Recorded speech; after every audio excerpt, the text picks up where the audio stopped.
I am going to eat your soul. This is Desiré Dubounet, the man who left America to find freedom, who's no longer a man. I'm missing you. I Think, Therefore I Am Flix presents a nice little drama full of suspense, romance, medical abuse, I'm not surprised. the story of revenge.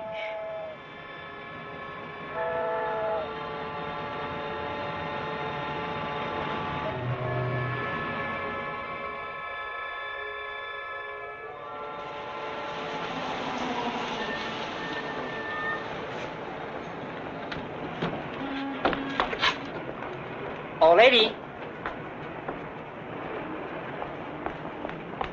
That's how guys lose their jobs, not collecting fares. I'm sorry.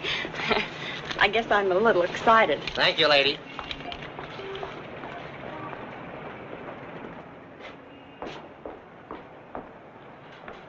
Good evening. Good evening. I'm Mrs. Stewart. Would you give me my husband's room number, please? Lieutenant Stewart. Lieutenant Stewart. Yes, he's arriving today. I wired for the reservation. Lieutenant and Mrs. Paul Stewart. You say you wired for a reservation? Yes, Mrs. Paul Stewart. I'm afraid there's been a slip-up. Apparently your wire wasn't received. But I sent it 3 days ago. I'm sorry, Mrs. Stewart. Unfortunately, there's nothing I can do for you. You mean I can't stay here? Well, I wish I could help, but we're completely booked up. But I've got to stay here. This is the only place we can find each other. I thought for 2 years he was dead, and now I don't know if he's been hurt or what. Please don't be upset, Mrs. Stewart. Perhaps I can arrange something. Has Mr. Walters checked in yet? No, sir, not until tomorrow. Fine. Then we can give them 816C for the night. But you will have to leave by noon tomorrow. Yes, of course. Thank you very much. Not at all. Will you register, please?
Paul?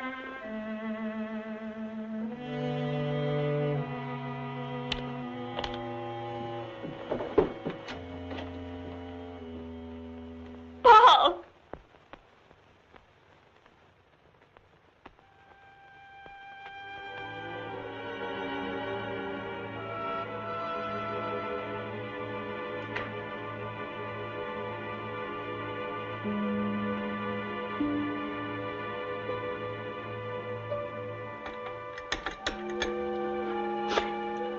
Hello, this is Mrs. Stewart. Did my husband come in? No, thank you.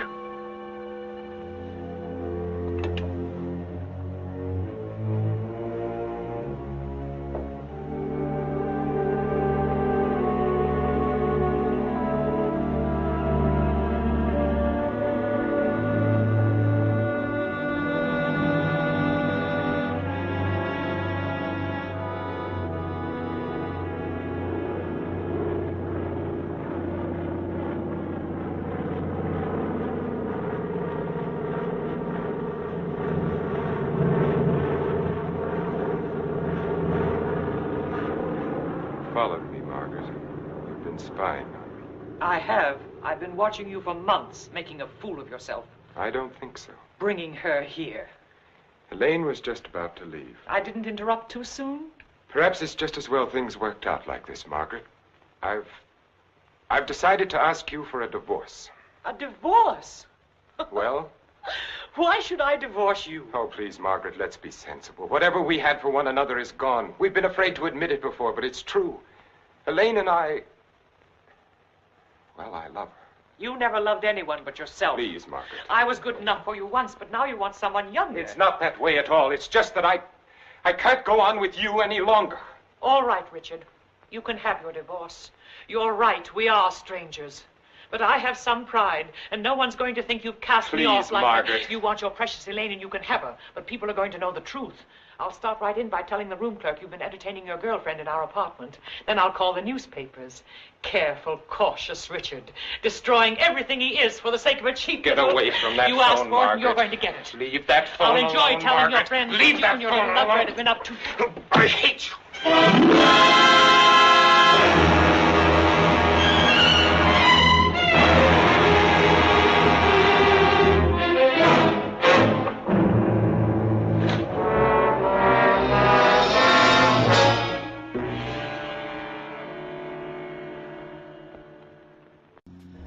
Dr. Cross had patients he mistreated with medications. He wasn't a very nice man. And Dr. Cross wrongfully gave me neuroleptics to sedate me. He hurt many patients, and my young spirit was crushed. I didn't know how to handle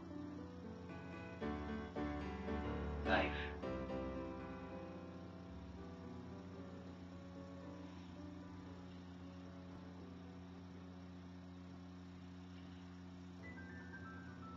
After his mistreatment of medications, I couldn't focus. Things got worse. And I had to give up.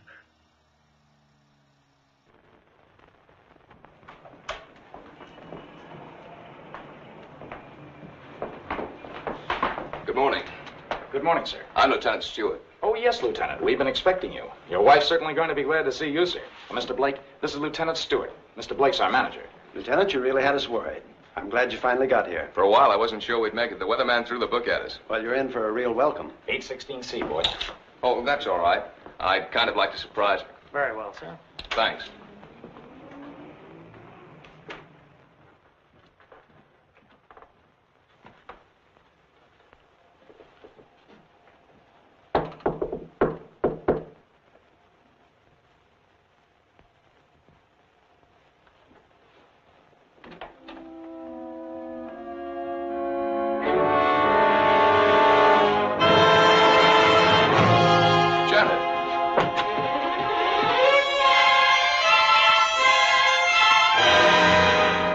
What's the matter? Janet. Janet, it's me. It's Paul.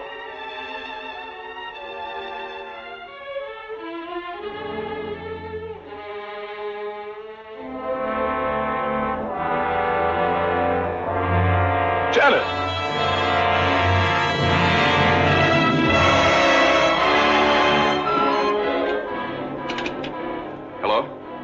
Operator, this is Lieutenant Stewart calling. Can you send the house doctor to 816C right away? It's very urgent. Thank you.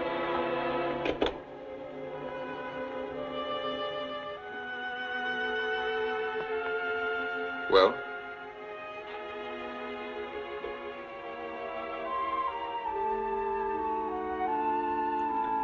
What is it? What's wrong with her, Doctor? I'm not sure. I think she's suffering from some sort of shock. I'll be frank with you, Lieutenant. This is a little outside my line. But there must be something you can do for her. We ought to call in a nerve specialist, a psychiatrist. Can you suggest one? There's a very good man in the hotel, Dr. Cross. If we're lucky, we might find him in. This is Dr. Blair. Will you see if Dr. Cross is in for me? Thanks. Cross has had a lot of experience with this sort of thing. I'm all right for a broken arm or an old-fashioned hangover. But when it comes to the mind, well... hello, Dr. Cross. This is Blair in the hotel. How are you? Say, I've run into something that's right up your alley. One of the guests here's had some sort of shock. No, I don't know what caused it. Oh, would you? Well, that's mighty nice of you. Thanks, Doctor. 816C. He'll be right with us. She was so alive when I saw her last. I can't quite believe this. Better snap out of it, Lieutenant. I don't want another patient. Dr. Cross is one of the best men in this part of the country. I'm very happy that he's going to have a look at it. I don't get it. What could have brought it on? I wish I could tell you. The mind's a strange instrument. What affects me may not bother you in the slightest. The workings of the mind depend on so many things inside as well as outside. You can't make hard and fast rules. Well, I suppose it is plausible that she hasn't been feeling well. Worrying about me, not knowing whether I was dead or alive. Then coming here and not finding me. That'll be Dr. Cross. Good morning, Doctor. Good morning. I appreciate your promptness. Not at all. The sooner you get to a case of shock, the better. This is Lieutenant Stewart, Dr. Cross. How do you do, Lieutenant? Thanks for coming, Doctor. My wife is in the bedroom. She doesn't know me. She doesn't seem to know anything. Were you here when it happened? I just got in a few minutes ago. When I opened the door, she was sitting on the divan. Her eyes were wide open. She was staring at nothing. Did you notice anything peculiar about her actions when you saw her last? I've been a prisoner of war for 2 years. I've just come home. Oh, I see. She's had a rugged time of it, all right. First thinking I was dead, then hearing from me. On top of all that, my plane was 12 hours late. Would you say that she was a nervous, imaginative girl? No, sir. I've known her all my life. We came from the same small town in Michigan. Went to school together. She's just a nice kid. What's wrong with her, Doctor? She's had a nervous collapse, went into shock. Where did you find her? In the living room. In the living room? You said she was sitting on the divan. Yes, right here. I see. What do you think could have caused it, Doctor? Well, that's difficult to say.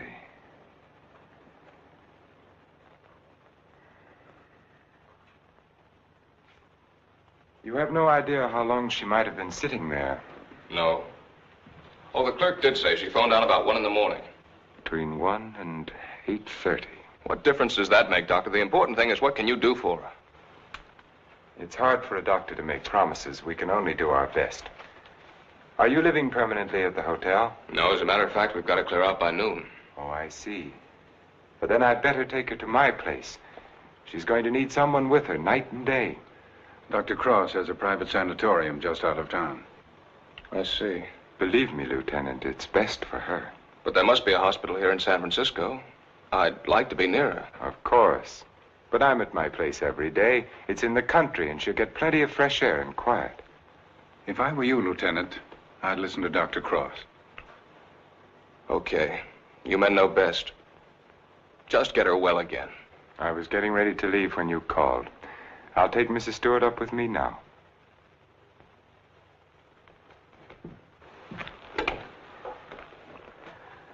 Hello, this is Dr. Cross. Will you get my office, please? I'm going along with her, Doctor. I'd rather you waited, Lieutenant, until I've been able to give her a thorough examination. It's quite possible your presence may excite her and do her more harm than good. It's just that it's been so long since I've seen her. Why don't you drive up with me tomorrow? Miss Jordan, will you call the hospital and tell Miss Hatfield to have a room ready for a new patient? We'll be there shortly. Yes, that's right.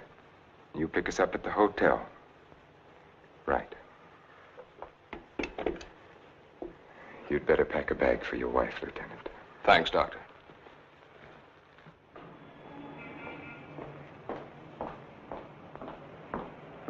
I'm from Dr. Cross's office. We were to pick up a patient. Oh, yes. They're on their way down now. Thank you.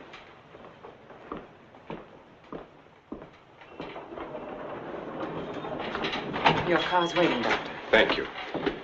This is Miss Jordan from my office, Lieutenant Stewart. How do you do, Lieutenant? Mrs. Stewart has had a nervous collapse. What a shame. Don't you worry, Lieutenant. We'll soon have her well again. You'll call for me in the morning, right? Yes, I'll pick you up at 11:30.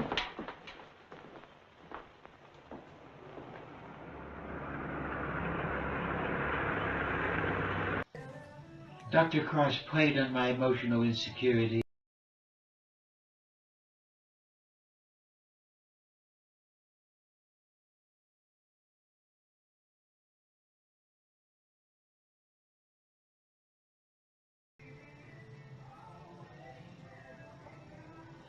And it brought out my wild side. Tell me about it, Step.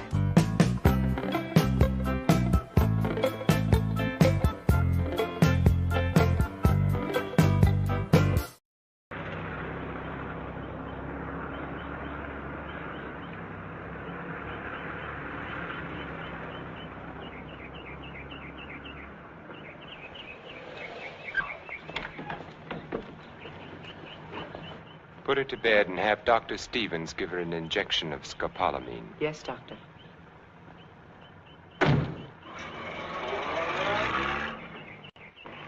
Miss Hatfield, Good morning, Doctor. your patient is coming in at the ambulance entrance. You have a room ready? Yes, I have, sir. Thank you.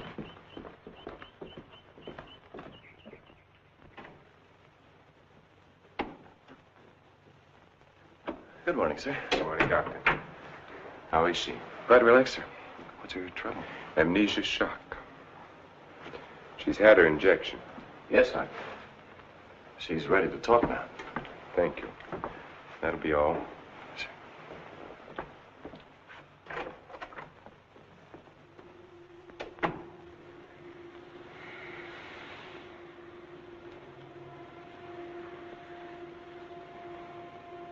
I'm Dr. Cross, Mrs. Stewart.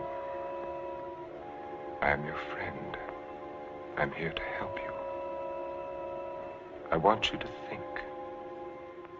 You're going to remember things now. You went to meet your husband at the Belmont Arms. Do you remember that? You were worried about Paul. He didn't arrive on time. You were too nervous to sleep. Did you walk out on the balcony? Yes. I walked out on the balcony. See, you can remember. Now, what did you see from the balcony? They were quarreling. You heard them distinctly? I... Did you hear them distinctly? He's trying to stop her. He's going to hit her. He's hitting her head.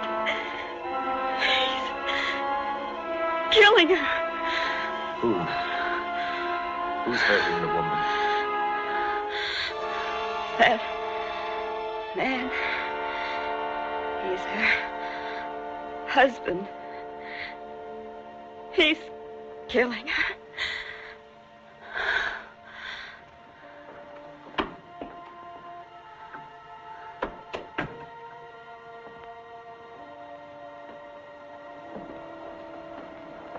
Well? She knows, Elaine. She remembers. Her room was opposite my apartment. She walked out on the balcony. She heard everything.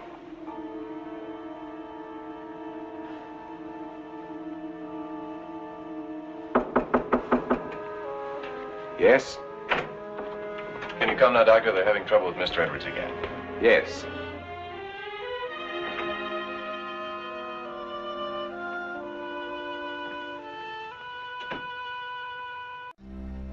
Yes, Dr. Cross toyed with my affections. Oh, yes. It's beautiful. The doctor promised to marry me, but he left me at the altar. And then one day I looked in the mirror and realized things needed to change.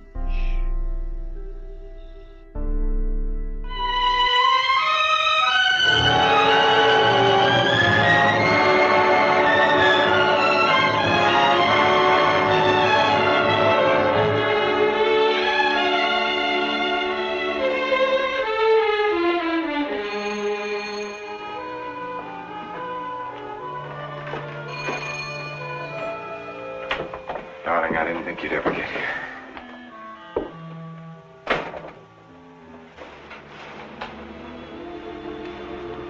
I love you.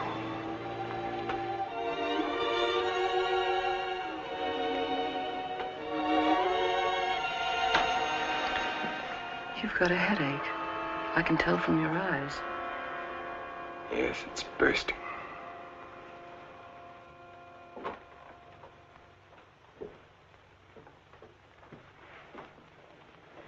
You did it? Yes. Yes, I did it. It was horrible, Elaine. I had the porter take the trunk down. I told the hotel manager I was joining my wife in Carmel for a few days to ship the trunk to my lodge. No one knew she was in town last night? No, she came up the back way. She wanted to surprise us, remember? You're not sorry. Are you? I wish I'd called the police. I lost my head. I didn't mean to kill her. There was no premeditation. But now I've concealed her body. I've shipped the trunk to my lodge. And you know as well as I do there's only one answer for that. I shouldn't have listened to you, Elaine. Think, darling. What would have happened if you'd called the police? Manslaughter means 20 years.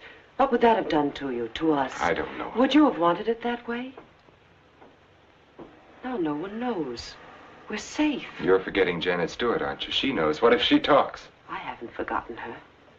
She can't tell what she's seen as long as she's in this condition, can she? The shock will wear off in a couple of weeks at the most. It'll wear off if you let it, Dick.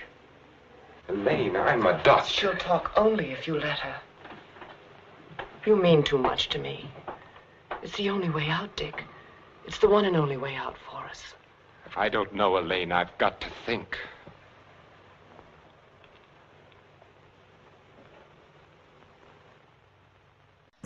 After years, I saw how he abused me. So I drove to his clinic to plot my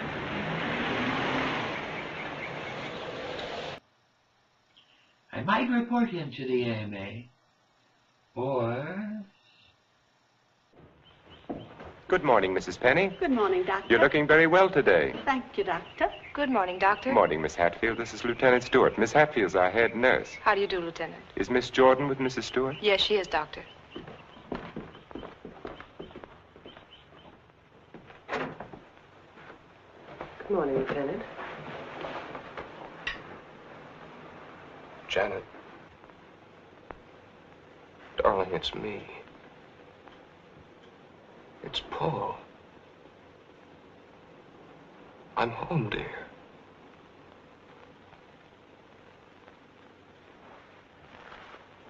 She's worse. Not really. She was restless and we gave her a sedative. You've got to be patient, Lieutenant. It's going to take time. And you must try to stop thinking of your wife as she was.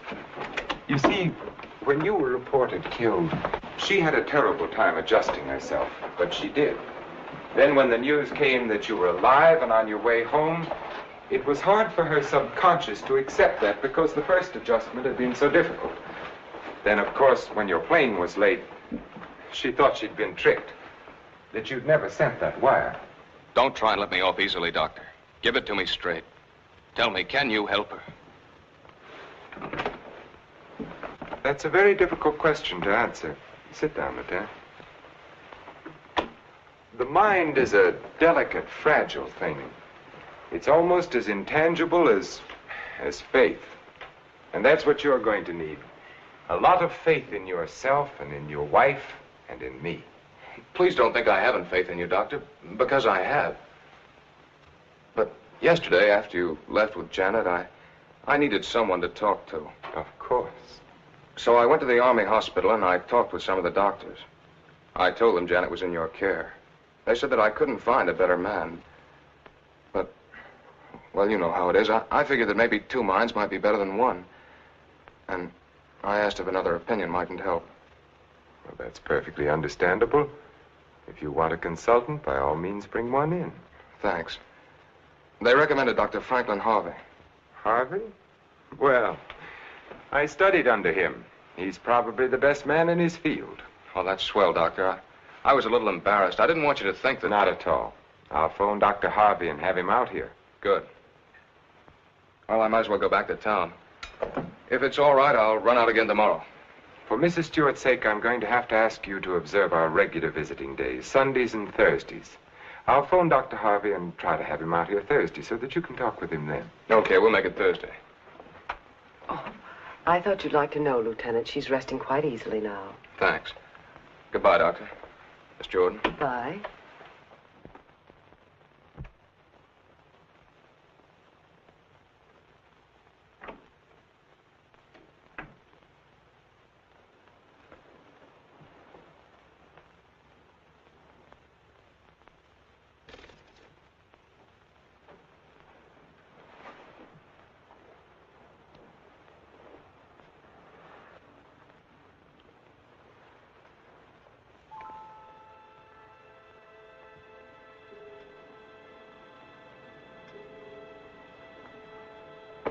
Mrs. Stewart.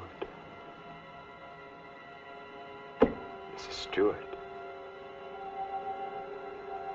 You're going out on that balcony again, Mrs. Stewart. You're looking into the other apartment. You're listening to the argument. Do you remember what happened to the woman? He's hitting her. He's hitting her with the candlestick. And now he's hitting you. No. Hitting you with the candlestick, hitting your head again and again. My head is hurting my head. The candlestick is killing you. Soon you won't be able to remember anything. You can't hear the sound now. You can't hear anything. You can't hear. You can't remember.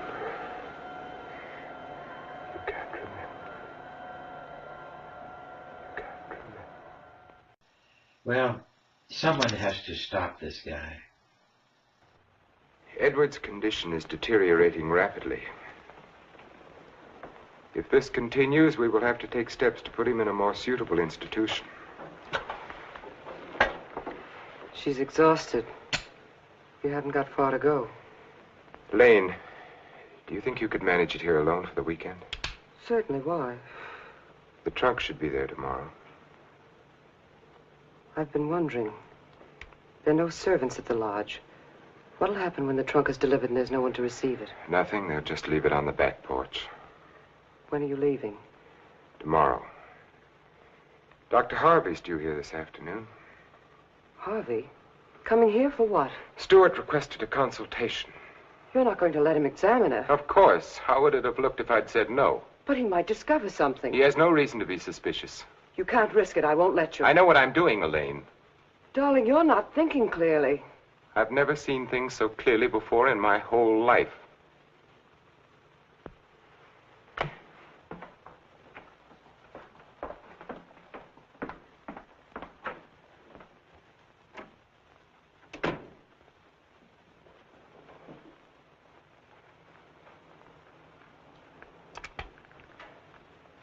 You'll send me a report on her spinal test? Yes, Dr. Harvey. And the other specimens? Yes.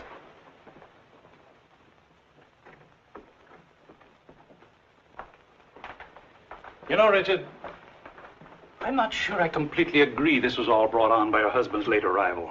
That was a contributing circumstance. I feel there may have been something else. Well, that's always possible, of course, but I found no evidence of it. Just speculation. Will you have a cigar, sir? Yes, thank you. Let's continue the present treatment and see how she comes along. Yes. I notice, Richard, you've been giving her sedatives. Yes, I have. She's been pretty difficult at times. I'd go easy on them. If she's under sedation, there's no way of knowing when she comes back to normal. No, I'd planned to take her off them within the next 24 hours. Fine. By the way, how's Margaret?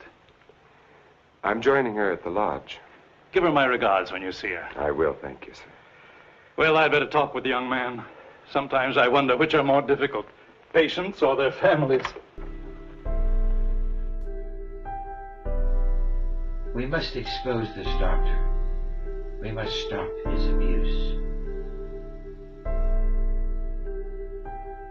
Keep your ass handy.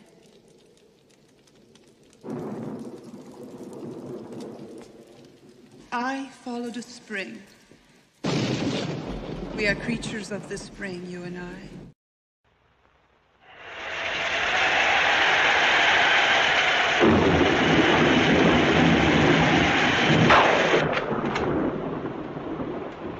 Hiya, beautiful. Hi.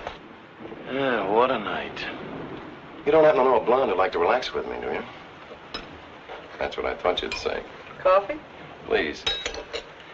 And poor Edwards, these storms don't do him any good. He kept ducking into his closet and slamming the door after him. I finally had to lock it. How's your patient? All right, I guess. I was talking with her husband. It's kind of tough coming home and finding a wife in that condition. Yes. Can't figure Dr. Cross's treatment. Why keep the poor guy from seeing his wife? I think it would have helped snap her out of it if she saw more of him. Dr. Cross doesn't want to get her excited. After all, the attack was brought on by worry over him. Yeah. That was close.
It's time to turn in. So you better tuck your patient in bed and get a good night's sleep. Yes, I should be up there now. Tell me, is it true that doctors get a night off once in a while? If you had a night off, you wouldn't know what to do with it. Wouldn't I? Wouldn't I? Good night, Doctor. Good night.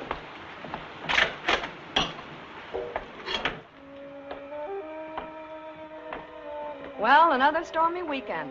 It is my night off.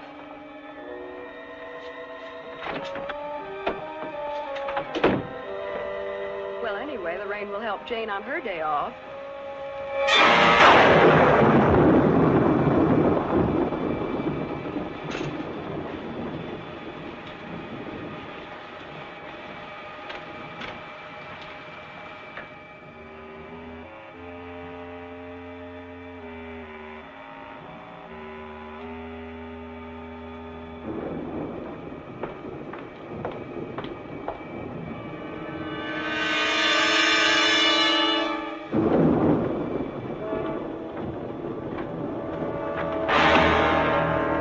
Who's there?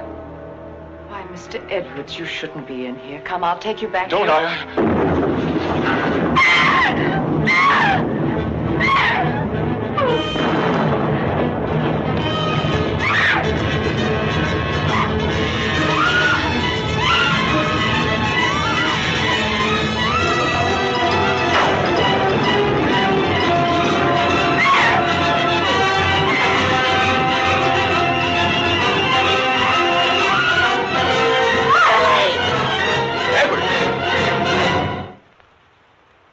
Don't be afraid.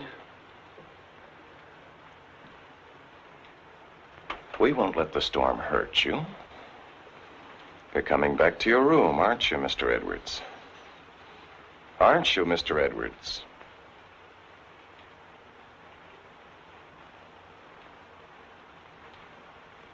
That's fine. Come along.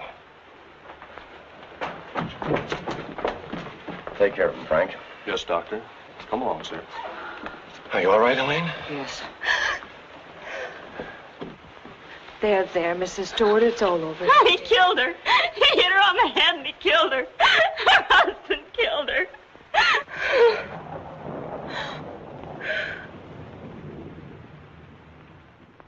You're the same lying, selfish, manipulative bitch that you've always been.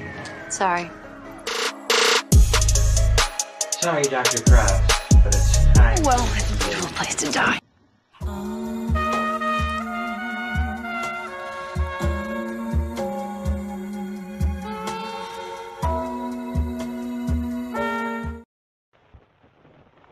Edwards became very violent last night. This morning we found that he had a key hidden away. I ordered the lock on his door to be changed. As for Mrs. Stewart, she's suffering from hallucinations.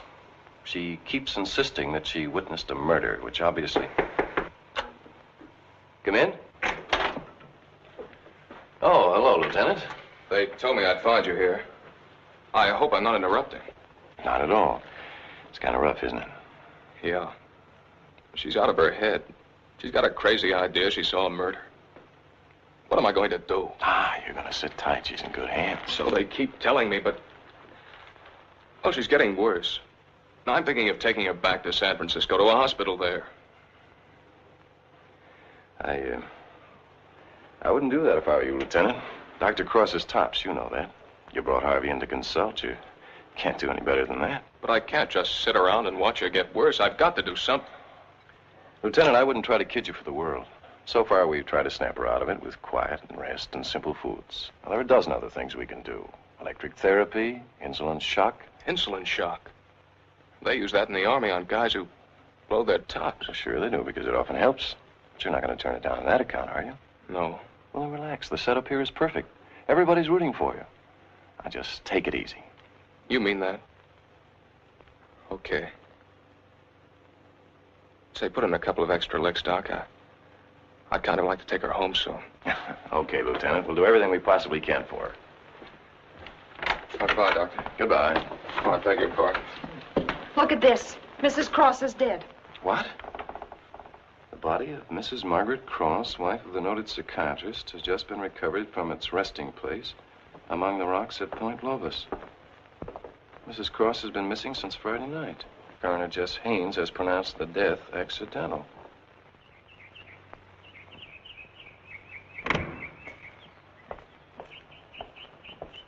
Good morning, Doctor. You have our deepest sympathy.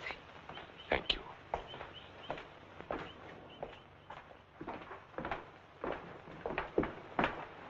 I'm terribly sorry, Doctor. Thank you. Will you come in, Miss Jewell? Yes, sir.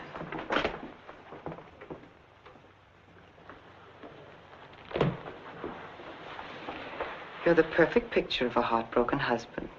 Am I? I've missed you. Driving back, there was time to think. I got to thinking about you. I asked myself, is she worth what I've done?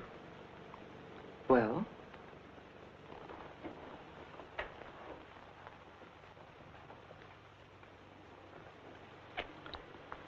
That was a very satisfactory answer. How did things go while I was away? Oh, darling, things are going so well I can hardly believe it. What do you mean? Mr. Edwards got out during the storm. He went into a room. What? He went after me.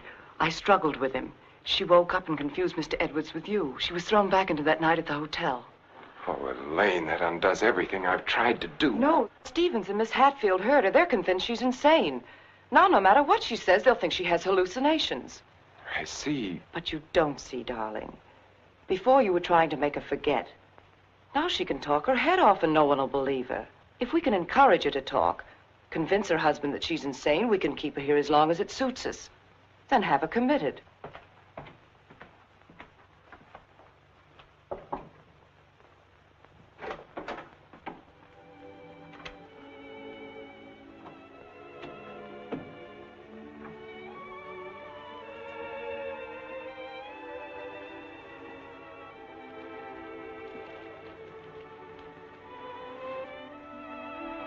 Darling. Janet, darling. It's me. Wake up. I'm here, dear.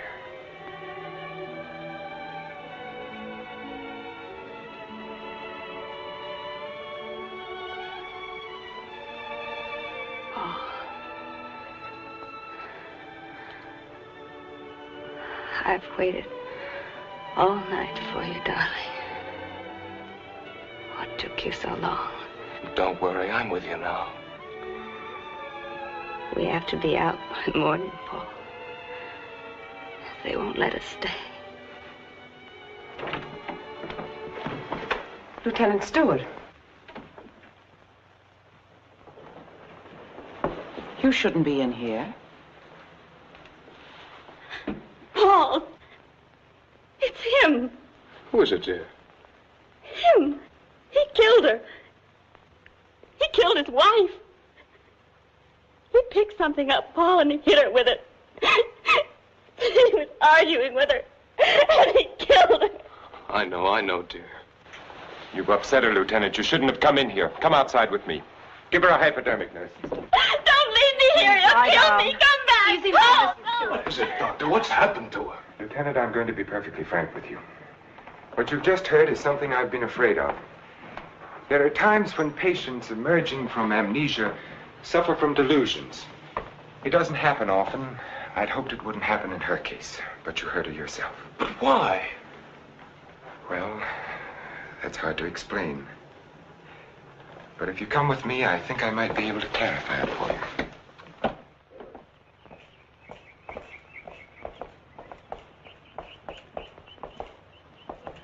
Hello, Mrs. Penny. Good day, Doctor. How are you feeling today? Just fine, Doctor, just fine. That's a lovely thing you're knitting there. It's a shawl for one of my friends.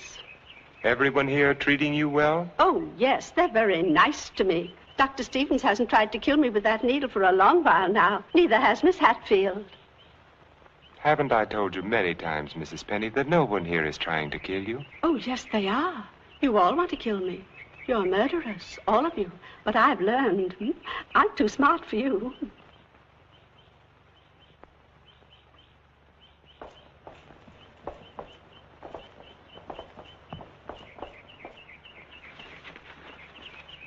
What you've just heard, Lieutenant, for the second time, is the typical attitude of many of our patients towards the hospital staff. But that old lady, she seemed all right. Mrs. Penny is suffering from a paranoid form of dementia precox, characterized either by delusions of grandeur or delusions of persecution, or both. The patient, when confined to the hospital, almost invariably becomes convinced that the doctors and nurses who are treating him are really murderers intent on killing him. This delusion is quite common among mental cases in an institution of this sort. Are you trying to tell me my wife is out of her mind? No. Out of the mind denotes complete loss of reason. Mrs. Stewart hasn't reached that stage. But she's got the same crazy idea as the other patients. Right now, she's merely suffering delusions. However, I feel it's only fair to tell you, Lieutenant, that this condition can become worse. Our fight now is to prevent further deterioration of her mind. You've got to help her, Doctor. You've got to get her well again. I'll do everything I can. Believe me.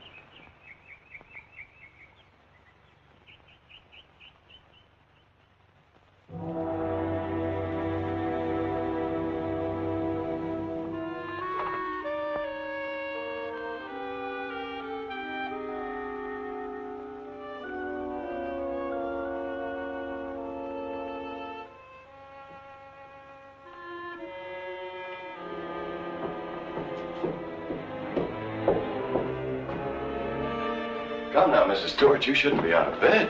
Will you help me, please? Please, please help me. Get the police here, please. We don't need the police, Mrs. Stewart. You come along with me and everything will be all You right. don't understand. There's nothing the matter with me. I want the police. That doctor's a murderer. All right, you go back to bed and we'll call the police. Don't talk to me as if I were crazy. I'm telling you the truth. Orderly. Now come along, Mrs. Stewart. No one is going to hurt you. No, Everything's going to be all right. Orderly! Let me go. No. I'm not crazy. I'm not crazy. Success is the best revenge.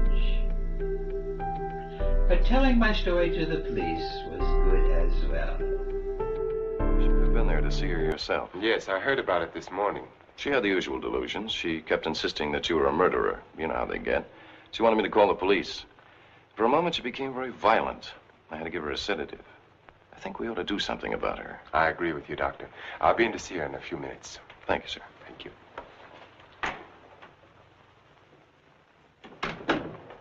There, you see? Everything worked out just as we planned. Yes. Well, smile, darling. It's fallen right in our lap. You don't seem particularly pleased. I am. Of course I am, Elaine. Well, what are you going to do? I'm going to try to find something that will convince her that she's insane. You'd better get back to her now, darling. I'll be over in a few minutes. Right.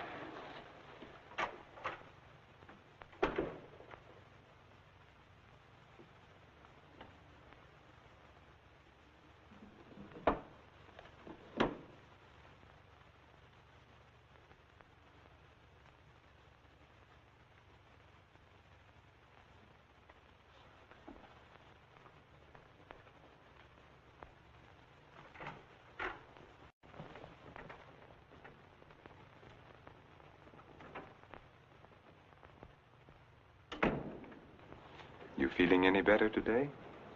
I'm all right. There's nothing the matter with me. Miss Jordan tells me that you're still talking about some woman I'm supposed to have killed.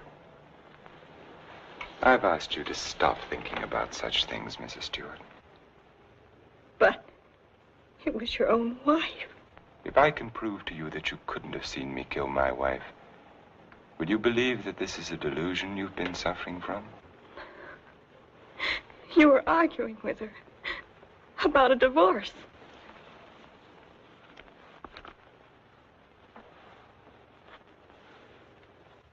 If you will look at the date on this newspaper, Mrs. Stewart, you will see that my wife died only a week ago. You have been a patient here for over 3 weeks now. 3 weeks? That's right. So you see, this has all been a very vivid dream. You must fight these dreams, Mrs. Stewart, or they're going to become worse, and we don't want that to happen.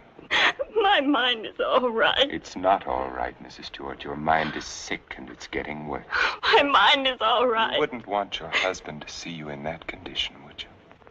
He doesn't even want to see you when you're like this.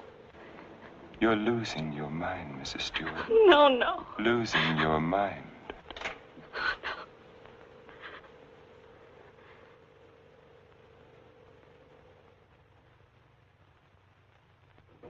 Thank you, Miss Hatfield. Dr. Cross, Yes? there's someone in your office to see you. Did I have an appointment? No, sir. He's from the District Attorney's Office of Monterey. Oh, yes, thank you.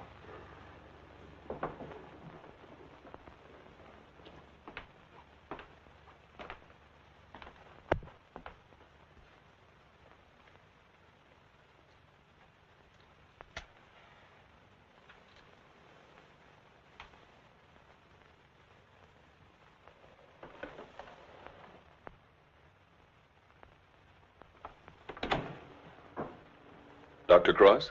Yes? How are you? My name's O'Neill. I'm with the District Attorney's Office in Monterey County. Oh, yes. What can I do for you? It's in connection with your wife's death, Doctor. I thought the case had been closed.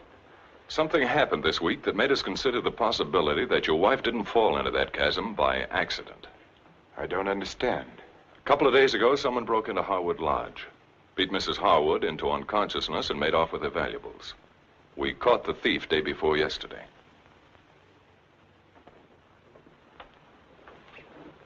But what has that to do with Mrs. Cross's death? It may not have anything to do with it. It occurred to us that since the lodge was so close to your place, the man who clubbed Mrs. Harwood may have paid a visit to your wife. You've lived around Point Lobos for nearly 10 years. Mrs. Cross spent much of her time there. She must have known those cliffs pretty well, even at night. Yes. I'd hate to think that I'm not saying it was murder, Doctor. I'm just checking. Of course. I'll do everything I can to help you. I knew you'd feel that way about it. Have you checked your place to see if anything was missing? I'm sure there isn't, or I'd have noticed it. If it's all right with you, Doctor, we'd like to have Mrs. Cross's body exhumed. But the coroner said... It was only a routine examination. Well, I don't know as that's necessary, Mr. O'Neill. You've got your man. All we've got is a drunken old tramp who clubbed Mrs. Harwood and stole a little money and jewelry. We can't know about Mrs. Cross unless the body's exhumed. But it seems almost sacrilegious. Hasn't she been through enough? Haven't I? I'd hoped you'd be more understanding, Doctor. Naturally, we'll get a court order, but it would be much simpler if you... If this tramp killed your wife, you want to see him punished, don't you? Of course. Then you can't conscientiously object to the exhumation. No. No, Mr. O'Neill, I can't. If the man is guilty, he must be punished, of course. Thank you, Doctor. You'll hear from me one way or the other within the next few days. Thank you for your cooperation.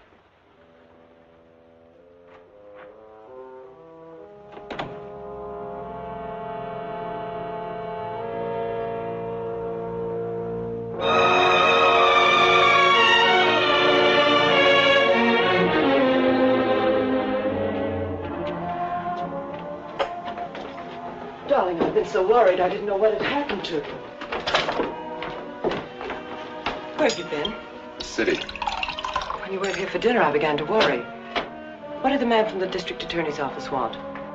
They're going to exhume Margaret's body. You're not going to let them. I had nothing to say about it. They'd get a court order. But why are they? I don't think some prowler may have killed her. Prowler? They weren't looking for anything before. She slipped and fell and fractured her skull against the rocks. Now they may discover it wasn't the fall that killed her. They can't prove anything. No. Once they start asking questions, That's why I went to the city. I had to make sure that I hadn't overlooked anything in the apartment. Why didn't I report it in the first place? Why did I let you talk me into it? If it weren't for that Stewart girl, if they start asking questions and find her... Maybe they won't find her. We've taken care of everything else so far. If we have to, we'll take care of her, too. And you're not helping matters acting this way.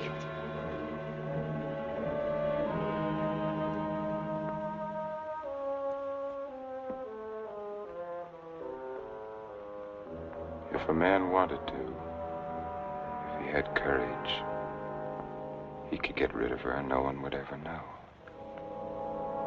The doctor has an advantage. I could give her insulin shock treatment. Shock treatment's indicated in a case like hers. I could give her 4 injections.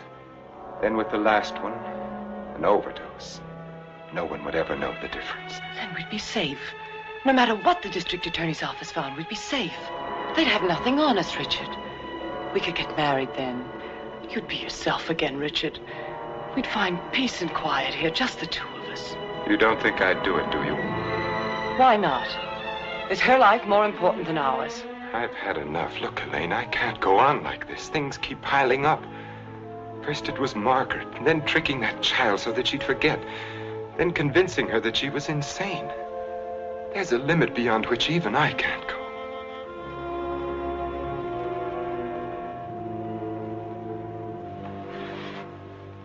Richard, remember the first night I came here? Remember?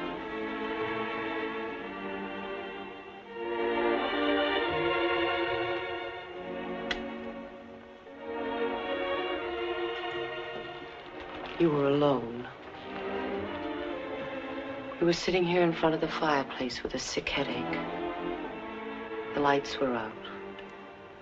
You didn't hear me when I knocked, and I opened the door and you said, "Oh, it's you, Miss Jordan." You called me Miss Jordan then, remember? I told you I had to see you about Mrs. Penny's prescription. You talked to me and you saw that I was tired and you asked me if I wouldn't have a drink. I hesitated and you said, "I won't bite your head off, Miss Jordan." And we had a drink. Remember?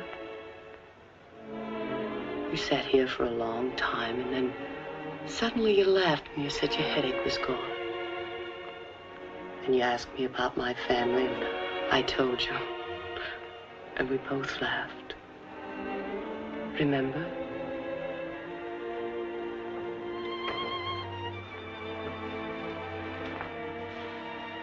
Then you took me in your arms. I know you remember that. I won't do it, Lily. I won't do it. I am going to eat your soul. Just a minute, I'm coming.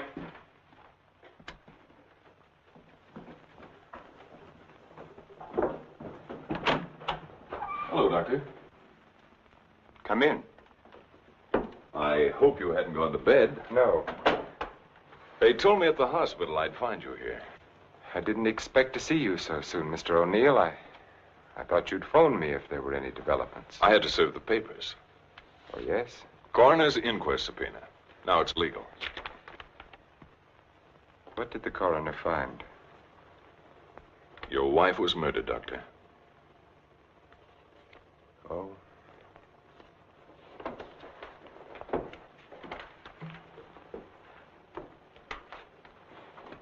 Are you sure? Yes, sir. Sit down, Mr. O'Neill. She was beaten over the head, suffered an explosive fracture. Death was practically instantaneous. This prowler you told me about, you think he did it? It seems so. He clubbed Mrs. Harwood. Your wife went out the same way. A pattern. Killers usually follow a pattern. You don't know how she was killed? I mean, the weapon? She was struck with a candlestick. A candlestick? Are you sure? A heavy silver one. How can you know? Microscope. There were particles of silver in the wound. They told us it was a silver object. There were bits of wax mixed in with the silver. They told us it was a candlestick. It must have been a heavy candlestick to have done the damage. Just routine, Doctor. A criminal doesn't have much of a chance these days, does he? No, sir. By the way, do you have any silver candlesticks at the lodge? We might have. I'd like your permission to go through the house. The murderer may have left the candlestick behind, in which case we'll get fingerprints.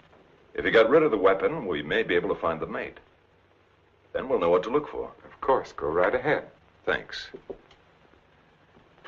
Now, if we can find the candlestick, our troubles are over. By the way, when did you see Mrs. Cross last? Alive, I mean. Oh, a couple of weeks before she was killed. Why? Can you place it a little more definitely? I think so. Things had been piling up around here, and I needed a change. So I drove down to Point Lobos on a Friday night.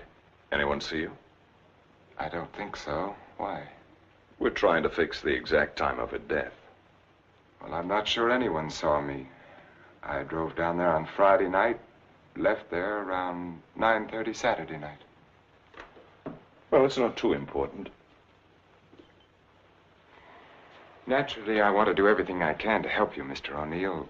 If I think of anything, I'll get in touch with you. Thanks. Sorry to bother you so late. That's all right. See you at the inquest. Good night, Doctor. Good night.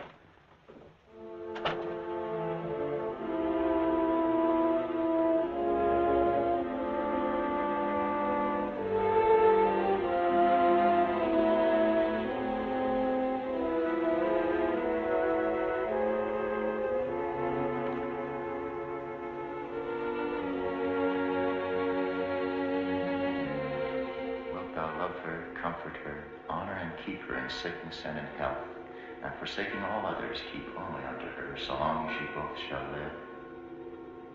I will. What's the matter, Richard? You haven't been yourself lately. Something on your mind? Darling, what's happening with us? Richard, I must speak to you. People are talking about you and that nurse, Miss Jordan. How do you like my hair, Richard? Of course, I've had it dyed. Everyone says it makes me look years younger. I could give her 4 injections. Then with the last one, an overdose.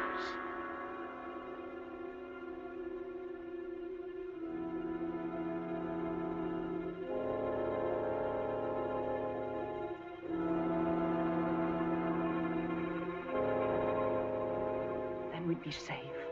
No matter what the district attorney's office found, we'd be safe.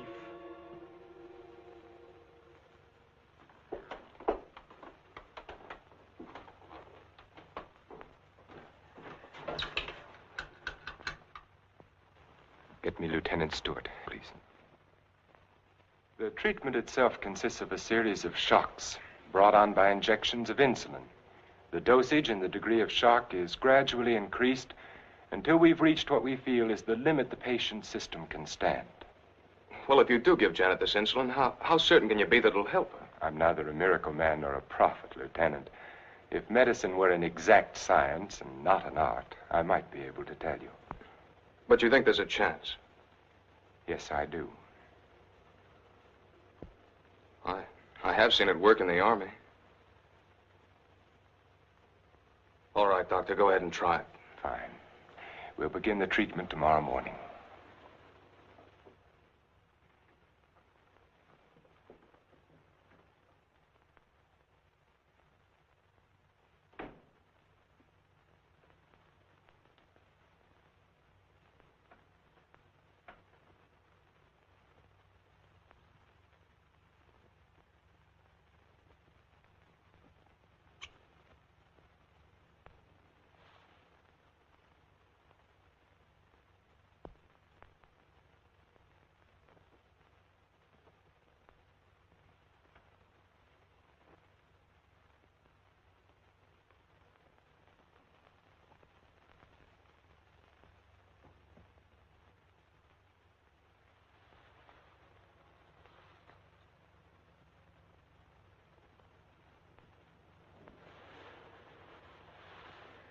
Give her about an hour and a half.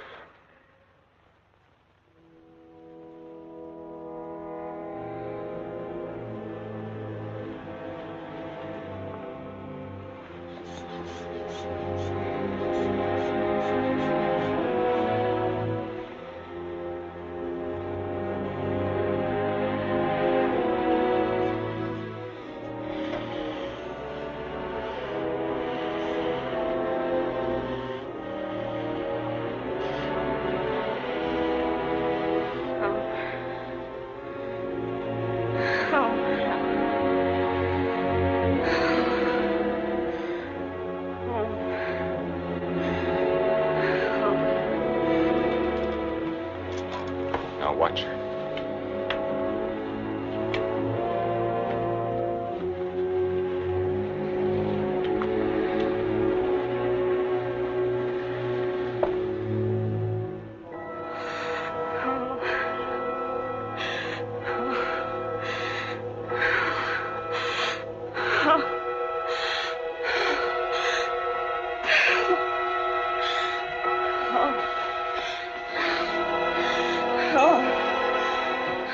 Dextrose, we'll bring her up now. No, please.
Yes, he's in. Do you have an appointment? I'll be glad to consult with you, Doctor. I'm sorry to break in this way. My secretary will make the appointment. I had to see you, Doctor. It's about my wife. She's been getting insulin shock treatments. Now, just a moment, young man. Oh, it's Lieutenant Stewart. Well, we've had some wonderful results with insulin. But after 3 treatments, she still insists she saw Dr. Cross murder his wife with a candlestick. Murder his wife? Yes, and she says he's trying to kill her now. Well, that's a very common delusion. Mrs. Cross is dead, and Dr. Cross did live in our hotel. You and the Crosses were in the same hotel? The Belmont Arms. I see. And when was it she said that? Yesterday? Yes, after the treatment.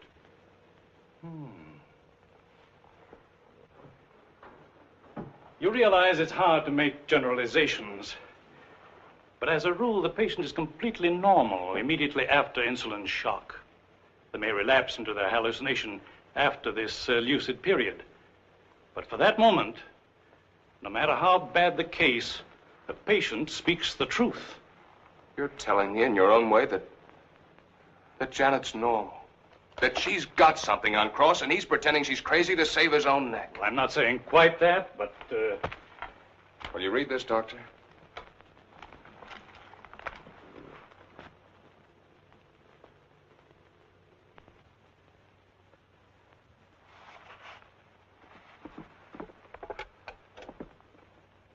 Get Dr. Cross at his sanatorium, please. It seems inconceivable. Hello, Dr. Cross. I'm sorry, Dr. Harvey. Dr. Cross is with Mrs. Stewart. No, sir, this is Dr. Stevens' day off. I see. Thank you. Well, Lieutenant, I think a trip is in order.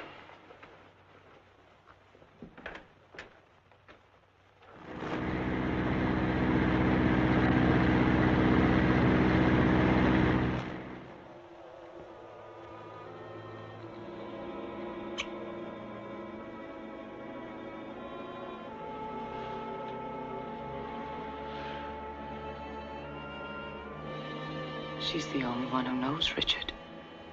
No matter what O'Neill says or anyone else, if she's out of the way, we've nothing to worry about.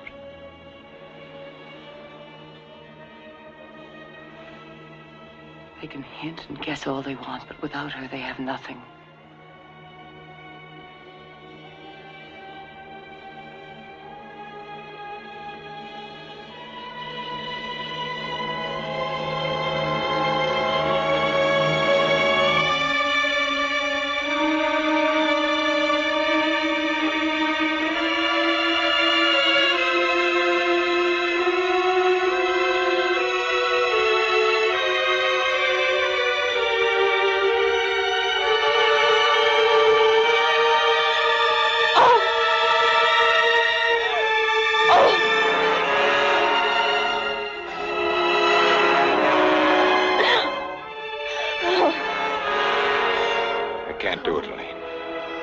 I've got to bring her out of it.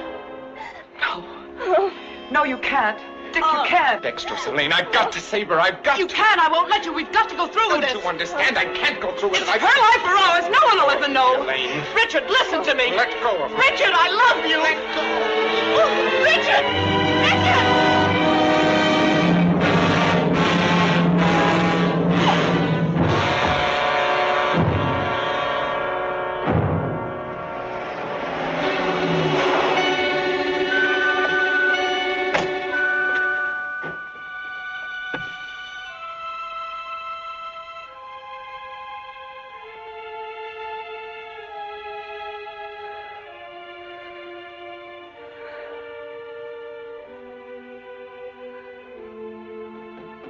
Dr. Cross, where is he? Mrs. Stewart. Come along, I may need you.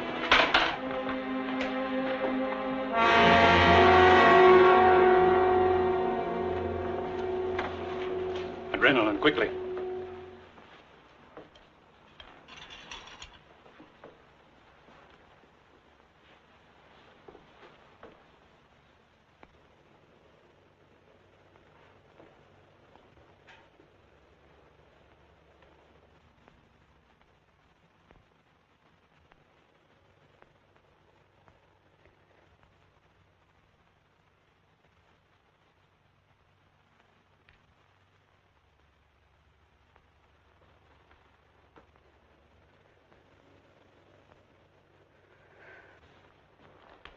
Don't worry, son. She'll come out of it in a couple of hours, and you'll be able to take her home in 2 or 3 days. I'm very grateful to you, Doctor.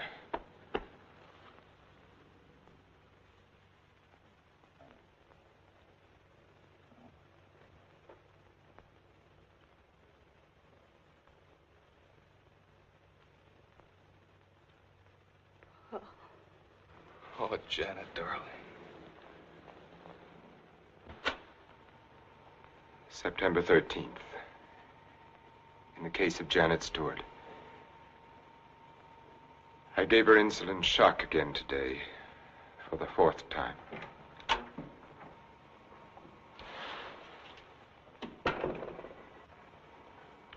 Can you give me a minute?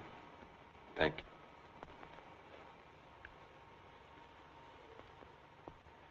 Dr. Harvey completed the treatment successfully, and the case is closed.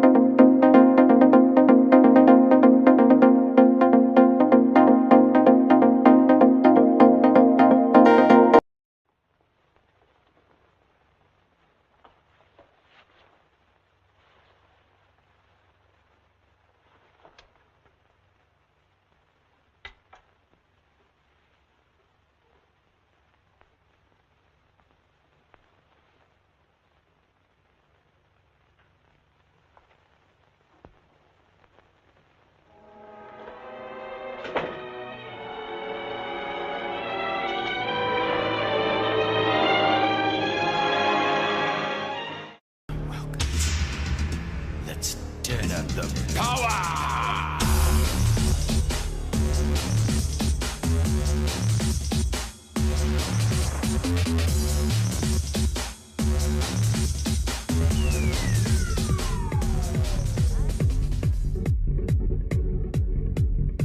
The purpose of a man is to love a woman. Purpose of a man is to love a woman. The purpose of a man is to love a woman. The purpose of a man is to love a woman. The purpose of a man is to love a woman. The purpose of a man is to love a woman, love a woman, love a woman, love a woman, love a woman.